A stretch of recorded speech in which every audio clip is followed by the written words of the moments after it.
Estimado Padre Pedro, quería consultarle qué es más importante, la oración o la acción. Yo creo que se debe de tener un balance, pero es una discusión que he tenido con un hermano que me decía que es más importante la oración. Saludos, Juan Pablo Martínez, Argentina. Juan Pablo, gracias. Pregunta interesante y qué bueno que estén haciendo estas preguntas tan interesantes porque realmente nos ayudan a todos pues, a obtener una perspectiva mucho más clara de Dios y lo que Dios quiere para nosotros. ¿Qué sería más importante, la oración o la acción? Parece que los dos son igualmente importantes, pero sin embargo podemos decir sin lugar a dudas que la oración es más importante. Si nosotros vamos al Evangelio según San Lucas, el capítulo 10, versículos 38 en adelante nos habla de dos mujeres que atendieron a Jesucristo cuando Jesucristo vino a la casa de ellos. Una era Marta y otra María, hermanas de Lázaro, a quien Jesús resucitó entre los muertos. Y nos dice la palabra de Dios que María se sentó a los pies de Jesús para escucharlo, mientras que Marta se pasaba pues preparando las cosas para su almuerzo, para su comida, etcétera. Y llegó un momento en que, pues, Marta se quejó con el Señor y le dijo: Señor, ¿no te importa que mi hermana me haya dejado sola para atenderte? Dile que me ayude. ¿Y qué es lo que Jesús le dice? El Señor le respondió: Marta, Marta, tú andas preocupada y te pierdes de 1000 cosas. Una sola cosa es necesaria, es decir, estar a los pies de Jesús en oración. Y Marta ha elegido la mejor parte y nadie se la quitará. Palabra del Señor. Entonces, la oración es imperativa, es importantísima. ¿Por qué? Porque es a través de la oración que yo comienzo a tener una relación más íntima y estrecha con Jesucristo. Pero la oración me tiene que llevar a la acción. Es decir, la oración me tiene que llevar a ser más y más como Jesús. Si yo voy a estar a los pies de Cristo Jesús en oración, ¿es para qué? Para identificarme con Jesús y para que Jesús se pueda unir más y más a mí, de tal forma que pueda decir como San Pablo: es Cristo Jesús quien vive en mí. Jesús vive en mí de pies a cabeza. Jesús es quien me dirige, quien me guía. Él es el centro de mi vida, Él es mi todo. Puedo llegar a decir eso. Pero ¿cómo lo puedo llegar a decir? Solamente a través de la oración. Pero a medida que yo me uno a Jesús en la oración, a medida que yo permito que Jesús llene todo mi ser de su presencia, entonces, ¿qué es lo que tengo que hacer? Pues hacer lo que haría Jesús: servir a los demás, darse a los demás. Entonces ahí la acción que viene a ser la consecuencia de mis oraciones. Padre, creo en nuestro Señor Jesucristo y sé que está vivo y presente hoy entre nosotros. Alguien me cuestionó sobre pruebas históricas de su vida fuera de la Biblia y otros pocos escritos sobrevaluados. Conozco poco el tema y no pude responder en ese momento. ¿Qué podría decirle? Gracias, Oscar Martínez. Oscar, primero que todo, ¿y cuál es el problema con lo que tenemos en el Nuevo Testamento? Es decir, desde el Evangelio según San Mateo hasta el libro del Apocalipsis.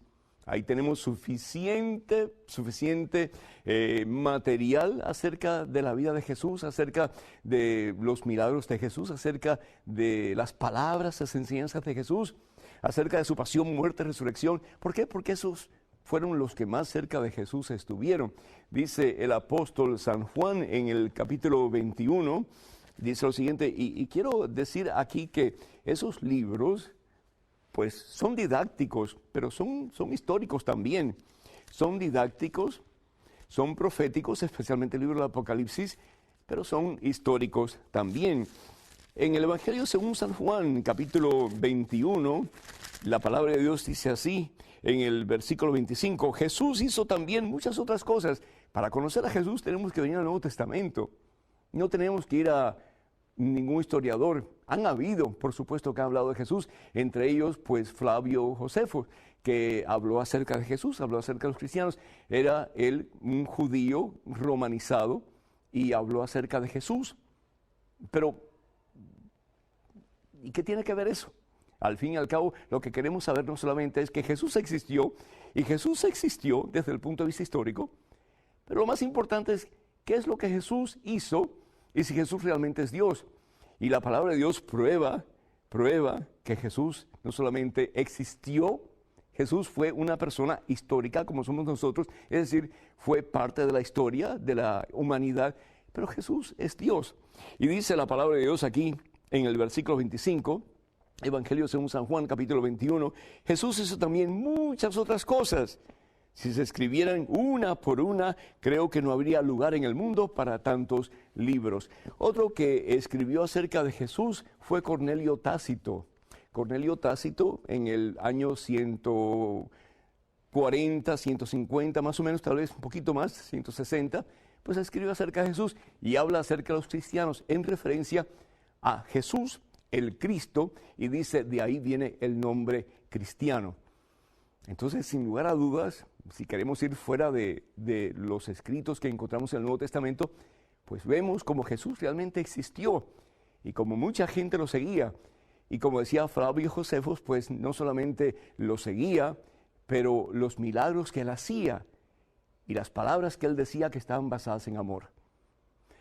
A Jesús, pues tal vez muchos no escribieron sobre él y tenemos que estar conscientes de que la forma de hacer historia, la forma de escribir historia en el tiempo de Jesús es muy diferente a cómo se escribe historia en el día de hoy. Y mucha gente tal vez que pudieron escribir sobre Jesús, que nunca amaron a Jesús ni nunca creyeron que Jesús era Dios, pues para ellos, muchos de ellos, Jesús era un insurgente, Jesús era un revoltoso, Jesús era una persona que al fin y al cabo se había salido de la ley romana y la ley judía, según ellos, y por lo tanto lo habían matado, lo habían crucificado. Y por eso, pues muchos no les interesaba hablar de Jesús.